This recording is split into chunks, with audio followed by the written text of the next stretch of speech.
We're not trying to pick on D.L. Hughley around here.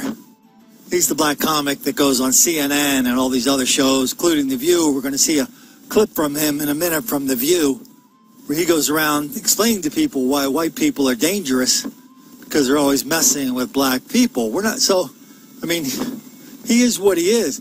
I don't really care that much about him, but what I do care about is that he's a perfect representation of lots and lots of people in the media, famous people, black and white, who insist that this whole black criminality that Colin's always talking about is one big fairy tale that he just made up. So we did one video on this the other day. Why don't we do another video where we give a couple of examples of what D.L. Hughley is not talking about. The most dangerous place for black people to live is in white people's imagination. When you look at the fact, honestly, if you can have just shot up 17 people, and the police will arrest you. They know you have a gun, but they'll shoot the kid they thought had one. They'll shoot him in the back. And here's the thing, it's just, we live in America right now where we've evolved. We believe that a man can be a woman trapped in a woman's body, a woman can be a man trapped, but we inherently believe that black people are criminal. We can accept that you are a man trapped in a woman's body, but we don't, for some reason, we can't buy the notion that all black people aren't inherently criminal. And that's, it really, and then we don't, like for every time something happens, they'll say, these dualities can't exist. You can't tell us we live in a country where you're innocent until proven guilty, but then okay you being murdered because he said you were guilty, the cops said you were guilty. They didn't try you. Before they tried you. Right. And the truth of the matter, America's never, there have been 200 race riots in America, primarily because black people or people of color have been killed by the police, but nobody did brought to account. That was before there was black on black crime. So what was it then? We've been murdered for reading, for looking somebody in the eye, for whistling at somebody. The murder of black people at the hands of people of authority has always happened. And police are doing what they've always done, which is the police for us have never been about protecting and serving. It's keeping you in your community where you belong and keeping you out of places you don't. That's just how it's. You know, there are some good officers out there, a lot. Nobody needs to say that because we already know. We know that. But, exactly. but let me make this distinction. The same officers that patrol communities of wealth aren't the same ones that control communities of color. They're not the same officers. That is true. That is true. I'm sorry there's no video on this, but this is from Indianapolis. A lot of argy-bargy in Indianapolis. A lot of black on white crime out there. Anyway, so a couple of fellas and a lovely lady saw a white guy driving an SUV. He stole the SUV, took the guy somewhere. I think they maybe got some money off of him. Stole his SUV. Then he ran him over with an SUV. Now, D.L. Hughley, are white people doing that to black people, gay people, young people, old people, straight people, Amish, Eskimos, kitties, puppies, turtles, goldfish? Are they? Then show me. In the meantime, all you have to say is, well, it's all white people's imagination that black crime is wildly out of proportion. There's such a mountain of denial, deceit, and delusion on this.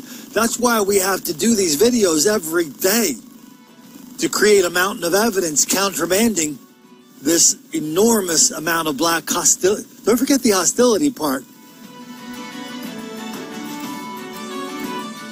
Because that's what precedes the violence, right? And, you know, why don't we move over here to, I forget the name of this town. Again, these are things that just popped into my video today, my email today. Just the tip of the iceberg.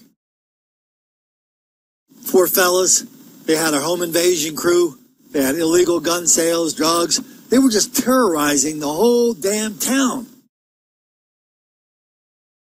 Mostly a lot of white people were victims of these home invasions. It's funny, there was somebody who has a blog, I think it's called Wine, No Wine. I apologize, that's not the name of it.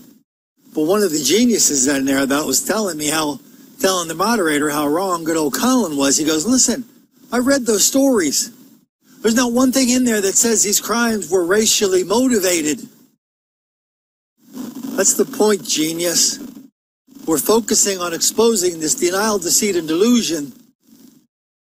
We're documenting it every damn day. Well, you know, Precinct 4 investigators just released the mugshots of these suspects earlier this morning, and they say that all 4 of them are now already under arrest. And late this afternoon, we're also learning that 2 of those suspects who have been arrested are also wanted by the ATF on an extensive investigation involving firearms. I want you to take a good look because you may recognize some of these men and women. Many people are actually surprised by their ages. The youngest just turned 17 years old. And also surprising is the fact that we're now seeing 2 men and 2 women working together. Authorities have taken these 4 into custody. We're talking about Dimitri Robinson, Marshall Warren, Jameer Fletcher, and Robin A. Nicholas, all accused in a violent armed robbery on the 22nd of June. Take a look at these surveillance photos. You can see one of the men there carrying what looks like an AR-15, another one of those suspects carrying what looks like a pistol.